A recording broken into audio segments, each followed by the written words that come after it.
भगवान श्री कृष्ण के अमृतमय संदेश को आत्मसात करना चाहते हैं।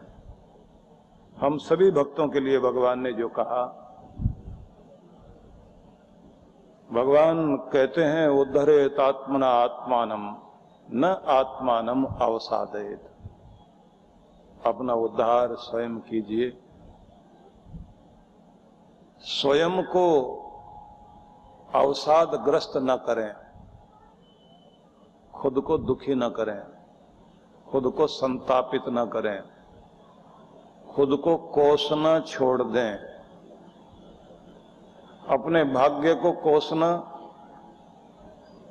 अपनी परिस्थितियों को कोसना छोड़ दीजिए और आपको स्वयं का उद्धार करना है। आप जहां हैं वहां से ऊपर उठना। व्यास ऋषि ने भी महाभारत में ऐसा ही संदेश दिया, उत्थातव्यम जागृतव्यम। उठ जाओ और जाग जाओ।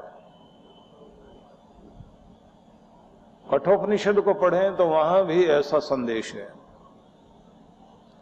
यमराज ने जब नचिकेता एक छोटे से बालक को जीवन की शिक्षा देनी शुरू की तो उन्होंने कहा, उत्तिष्ठत जागृत प्राप्य वरान निबोधत। नचिकेता, उठो जागो और जो प्राप्त करने के लिए तुम दुनिया में आए हो उसे प्राप्त करो। बहुत बार मन में आता है कि उठो जागो, तो पहले तो ये होता है कि जागो और फिर उठो, और यहां कहा जा रहा है कि नहीं, पहले उठो फिर जागो। तो ये उस उठने जागने के लिए नहीं जो आप रोज करते हैं। जब आप जागेंगे तो उठेंगे भी सही, लेकिन यहां संदेश है कि आप जहां हैं उन परिस्थितियों में पड़े मत रहो, वहां से ऊपर उठने की कोशिश करो। और ऊपर उठना है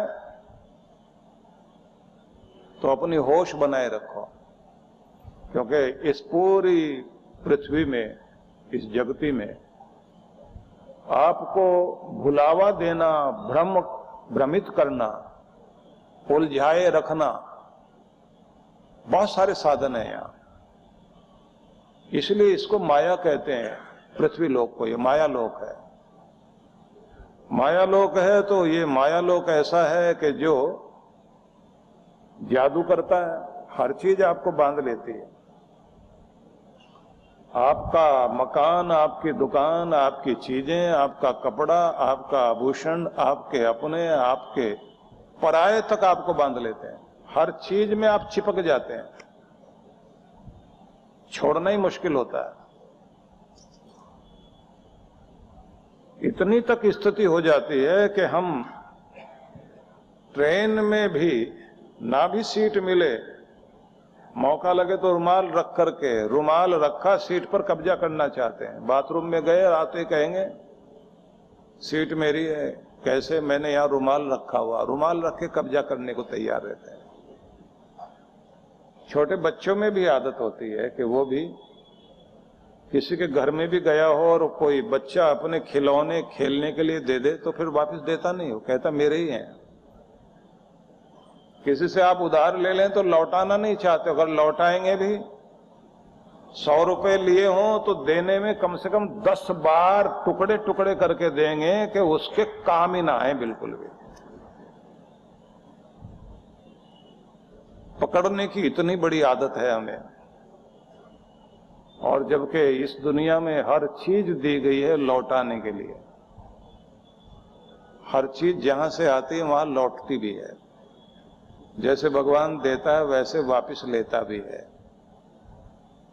इसलिए दुनिया में संयोग के साथ वियोग है, पाने के साथ होना है, आने के साथ जाना है। संयोग के साथ वियोग है। आए हो तो जाओगे भी, आना याद है तो जाना भी याद रहना चाहिए। तो ये पृथ्वी लोक जो है ये माया का लोक है। इसमें हम इतने बंध जाते हैं, इतने उलझ जाते हैं कि इससे ऊपर उठ ही नहीं पाते। और ये नियम है कि पहली जगह छोड़ोगे तो तब दूसरी जगह मिलती है। जहां आप हो उसको छोड़िए, उससे ऊपर उठिए तो दूसरी चीज मिलेगी। लेकिन उठने के साथ साथ होश संभाल कर चलना चाहिए। होश रहेगी तो आपके उठने का फायदा है। भगवान श्री कृष्ण ये कहते हैं कि आप अपना उद्धार करें, अपना कल्याण करें, अपना भला करें। अपना भला करने के लिए आपको सजग होना चाहिए। सजग होना इस रूप में है कि आप खुद को दुखी मत करें, संतापित ना करें। और आगे तो उन्होंने और कमाल कर दिया, आगे कहा कि खुद के शत्रु ना बने, खुद के दुश्मन ना बने, आप स्वयं के मित्र बने। जो अपना मित्र बनना चाहता है उस आदमी को क्या करना होता है? अपनी भलाई के लिए कुछ कठोर कदम उठाने चाहिए।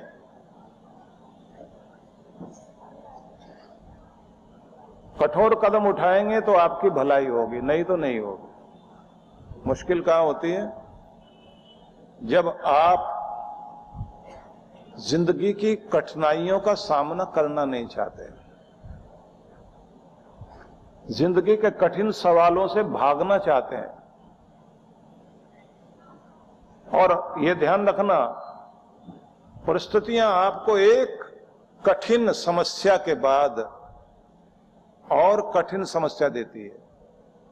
और जब आप पहले को सुलझा लेते हैं तो आप पहले से ज्यादा सक्षम बन जाते हैं, मजबूत, योग्य, समर्थ। और जैसे ही आप और समर्थ बनते हैं तो फिर और परीक्षा होती है। उसे सुलझा लेंगे तो और मजबूत हो गए। ये ऐसे ही होता है जैसे आपको नई नई क्लास पास करते हुए डिग्री मिलती जा रही है। जो सैनिक युद्ध लड़े हुए होते हैं उन लोगों का बहुत अनुभव हो जाता है, तो उनको बहुत महत्व दिया जाता है कि इन्हें वास्तविकता का सामना इन्होंने किया। क्योंकि थ्योरी तो सब लोग पढ़ लेंगे, सैद्धांतिक ज्ञान तो दे दिया जाएगा, असली ज्ञान तो वहां मिलता है जब आप सामने लड़ते हैं। हमारे देश में कुछ परंपराएं चलती हैं, जैसे विवाह से पहले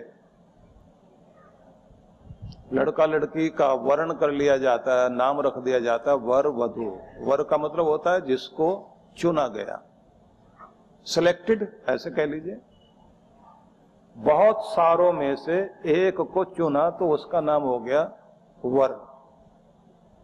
और जिस घर में से लड़की को देखा जाता है, अनेक लड़कियों में से एक का चुनाव किया तो उसका नाम वधू रखा जाता है। वह जो चुन ली गई लेकिन जो जिम्मेदारियों को निभाने योग्य है, तो उसके संस्कार देखे जाएंगे, कैसी पालना हुई, कैसे घर में। क्योंकि रंग रूप देखने से बात नहीं बनती, देखा यह जाता है कि इनके घर के संस्कार कैसे हैं, उठना बैठना कैसा, मिलना जुलना कैसा है, निभाने में कैसे हैं। अब इसके बाद में कुछ आगे परंपराएं होती हैं।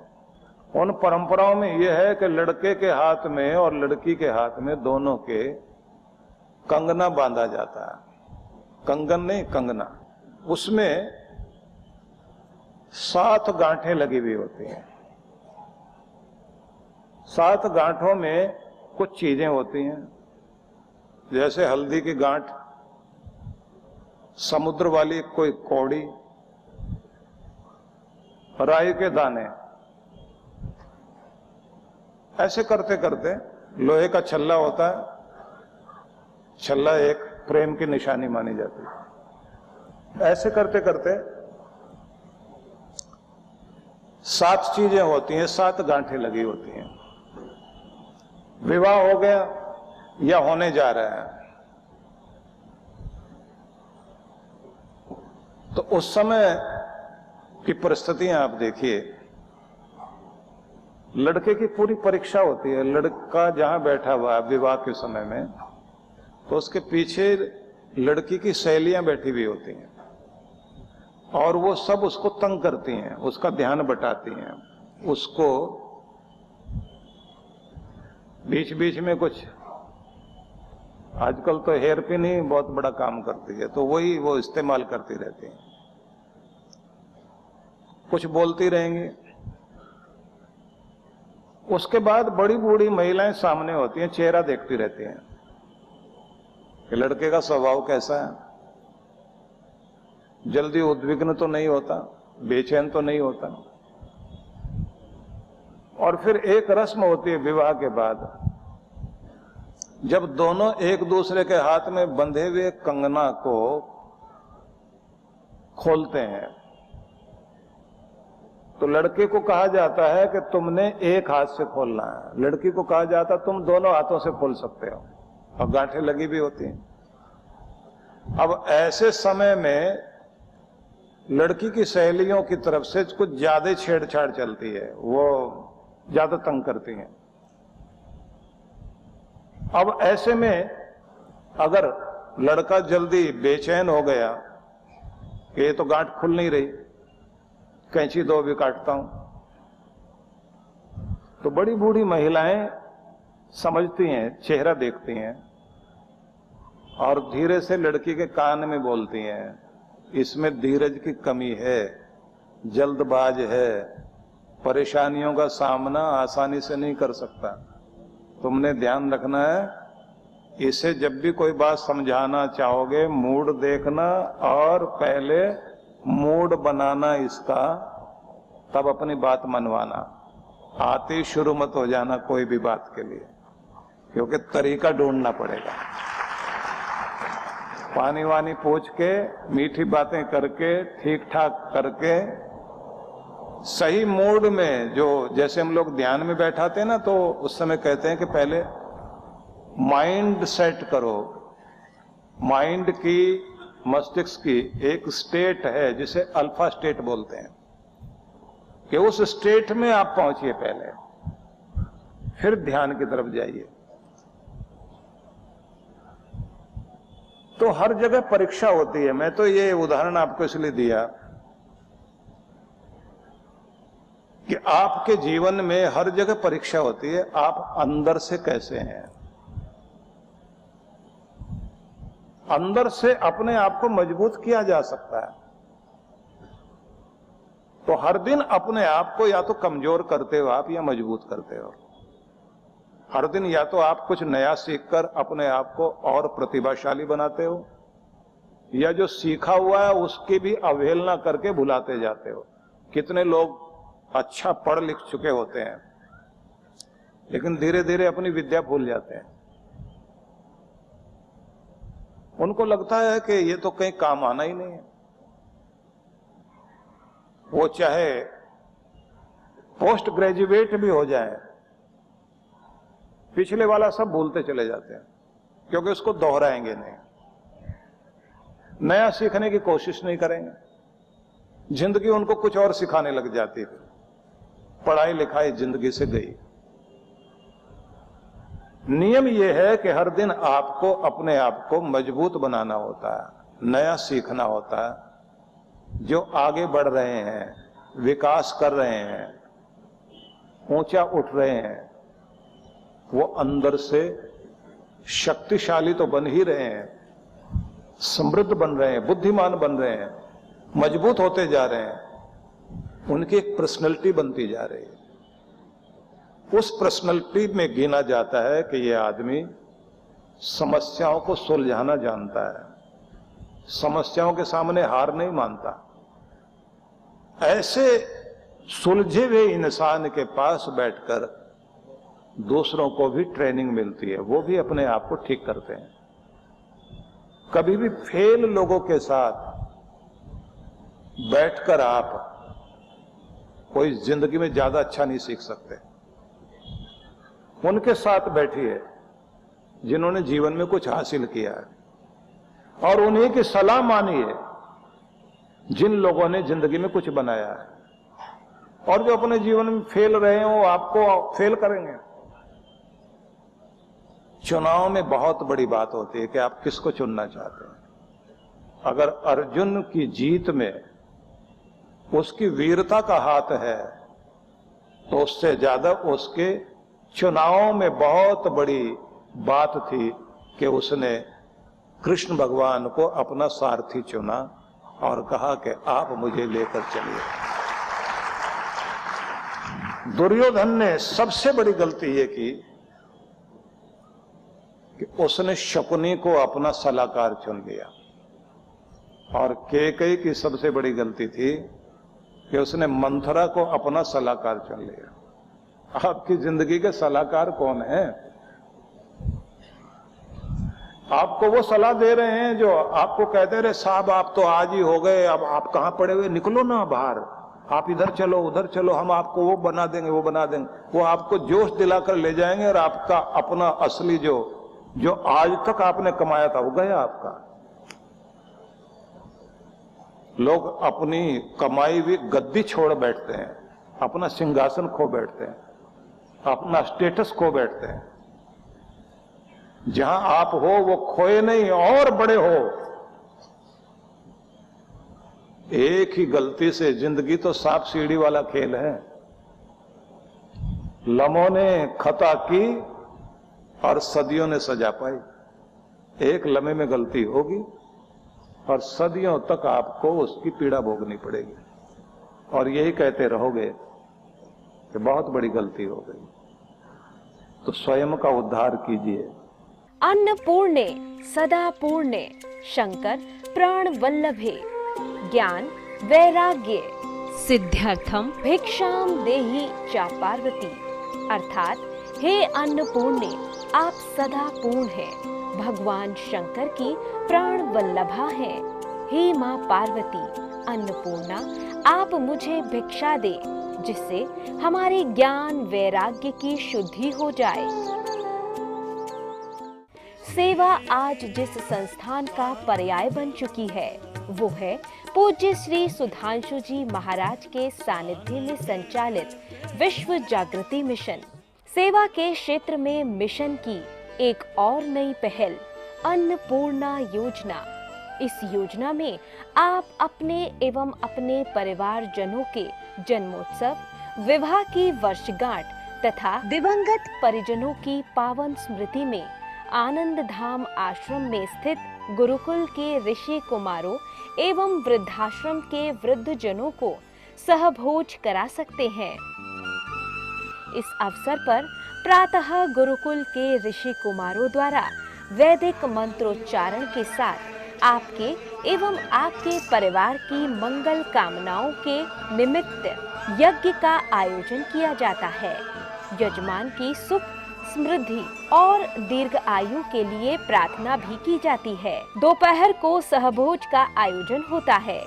आप सपरिवार आनंद धाम पधारे, यज्ञ में भाग लें और अपने हाथों से भोजन कराकर पुण्य लाभ एवं आत्म संतुष्टि के भाव से जीवन को आनंदमय करें। इस योजना से जुड़ने के लिए एवं अधिक जानकारी के लिए संपर्क करें 958-2954-200 9560792792।